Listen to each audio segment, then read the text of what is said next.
Well, we're joined now by the Liberal Democrat Deputy Leader Jo Swinson and the Conservative MP and Brexiteer Bernard Jenkin. Welcome to both of you. So as Elizabeth said, we've just got to pick an option, then convince Parliament, and then convince the EU. Do you have a preferred option? I'm not particularly impressed by this new customs partnership at all. I don't think it resolves anything. And indeed, staying in the customs union doesn't necessarily mean you get rid of border checks, because all these the EU is insisting if we don't want border checks, then we've got to align our regulation with the EU. It's a very extreme position. All over the world, countries are pursuing what is called the max fac solution. All over the world, the countries are developing a frictionless customs frontier, and that's what we should be working towards in Northern Ireland. So you don't believe the customs partnership idea could work? No. I mean, it doesn't pass any of the key tests that the Prime Minister has already sort of outlined in her statements. It doesn't give us full regulatory autonomy, so we wouldn't be able to do free trade deals with other countries. Even if we did a free trade deal with another country, it would be very unattractive, because we would be asking them to eliminate their tariffs, but we would still be charging the EU tariff when the goods came into this country, and we would still be substantial net contributors to the European Union budget, which, as the Prime Minister has said, should end. We would still be the tax collector for the European Union, and that's not acceptable. So, Jo Swinson, does the first idea that Steve Baker was discussing there, a customs partnership, which sounds closer to staying in the customs union, which would be your preferred option, but the Prime Minister has absolutely ruled it out. Do you prefer it because it keeps us closer to the EU? I mean, I think the government is in a mess on this. They are sort of, it seems, belatedly starting to recognise the ludicrousness of these red lines, which never needed to be set out in the way that the Prime Minister put them there, the problems that they are creating for the border in Northern Ireland particularly, but also for the many businesses in the UK. You know, most of our export trade, you know, is with the EU. Nearly half of all of it is with the EU,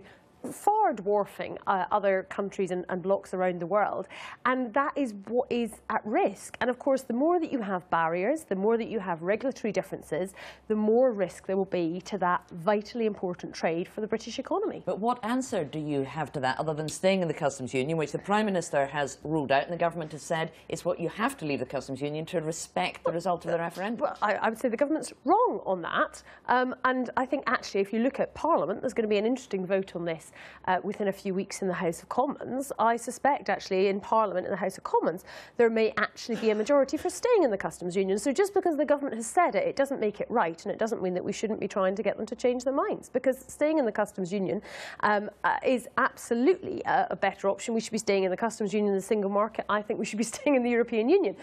But at least staying in the customs union and the single market minimises the damage from Brexit, although even the government's own assessment says that the economy will take a hit even if that softer option is pursued. I mean, at least you're honest about the fact that you would much rather stay in the EU, and that's why you want to stay in the customs union. But that is just trying to thwart Brexit, isn't it? Because you're against it. Well, I want to do what's best for the country. You know, I was elected by people in Eastern Bartonshire, incidentally, who also voted very strongly to stay in the European Union, as did people across Scotland. You know, 62% across Scotland voted for that outcome. And so I'm trying to make that happen, because I also recognise that for our influence in the world, for our economic health, for all of the values and the benefits the European Union has brought us, it makes more sense. And what we are now seeing as this government negotiates a catastrophic Brexit. I mean, it's not even doing the negotiations competently. The Cabinet can't even agree on what it wants, and we're nearly 2 years on from that initial vote. So, you know, I think as people look at the shenanigans of this government, then more and more people will say, well, hang on, we want to be able to have a say when this deal is done. Bernard Jenkin, your problem is that the arithmetic in the House of Commons might agree with Jo Swinson's point on this and not you, and vote to stay in the customs union. Well, they might, but that would be a pretty unwise thing to do. That would be pitting Parliament against the choice made by the British people. And these red lines didn't come from nowhere. These red lines came out of the referendum result, which was about taking back control. How did they come out of the referendum result? Exactly. Taking back control over our money, our borders, our laws, and the right to make free trade deals with other countries. If we do any of these solutions that are proposed by the Liberal Democrats, we might as well stay in the European Union, because we will have to finish up obeying the rules of the European Court of Justice. Now, we can have the whole referendum debate again. I don't think the British people want that.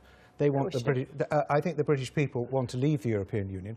And you know what? Most countries aren't in the European Union. Most countries aren't in any kind of customs arrangement with the EU or with any other country, and they export to lots of other countries very efficiently.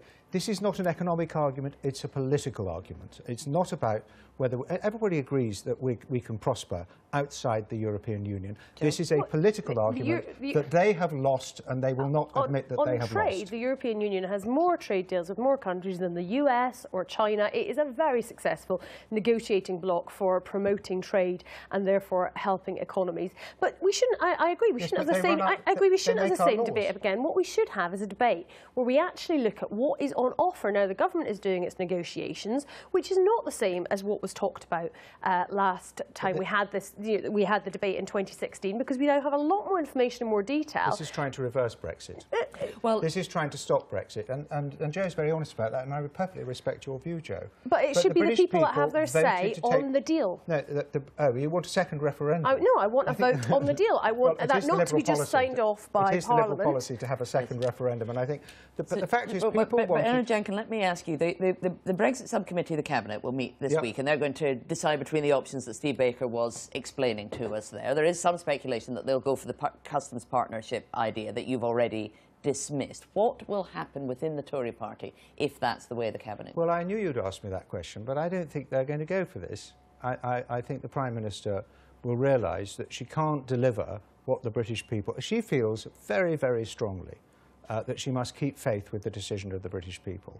And I think is that because of the threat coming from the European Reform Group and MPs like you who are whispering behind the scenes that they might trigger a leadership contest if she goes for a decision you don't like? The people who have been threatening the Prime Minister are the Remainers in the Conservative Party. They're the people that voted against the government and are threatening to bring the government down.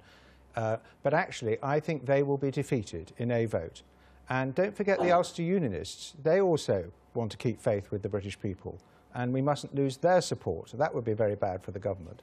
In the end, the Prime Minister wants to keep faith with the British people, which means being like most other countries, running our own regulations, running our own laws, and none of these proposals that the Liberal Democrats are proposing would put us back in control of our own laws, and that's what really matters. You say it's the Remainers in the Conservative Party who are threatening the Prime Minister. Amber Rudd was at the lobby journalist lunch this week, and she didn't say in absolute terms we'll be leaving the customs union. She said there were still discussions to be had about this in Cabinet. Is she right about that? Are you worried that these discussions are still open in Cabinet? She made it absolutely clear in a subsequent statement that we're leaving the customs union. I mean, the only argument I might have with her... It's quite a state of affairs when she has to tweet several hours later what she meant when she was discussing something that the Prime Minister has been so clear on, that we'll be leaving the customs union. Well, she made her view completely clear, just as Steve Baker, just on your programme, was probably explaining the government line, though he probably agrees with me in private that we shouldn't do this new customs partnership. Collective responsibility is very important in government, and that's why Amber Rudd put out a subsequent tweet. And of course, it's not the only thing Amber Rudd's had to tweet about and correct the record on this week. As this debate continues to go on as to whether or not she knew about the removal targets for illegal immigrants and who'd seen what memo and whether targets have been set within the department. Are you absolutely convinced that she's up to the job? Yes, absolutely. I mean, she's a first-rate Home Secretary. I mean, we know that since the days of the last Labour government, the Home Office has had a huge number of challenges, and because the borders were thrown open under the last Labour government and there was a huge increase in immigration, and we've got a huge number of people in this country illegally on expired visas. This is a very big problem. I think in the end the government's going to have to throw much more resource at this, as Andrew Green from Migration Watch says, for example, in order to deal with this problem.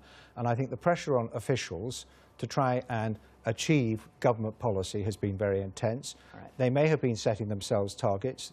That's obviously, it's not right that targets should be more important than judgment and compassion in these cases, and that's what we've learned. Joe Swinson, thank you very much for that.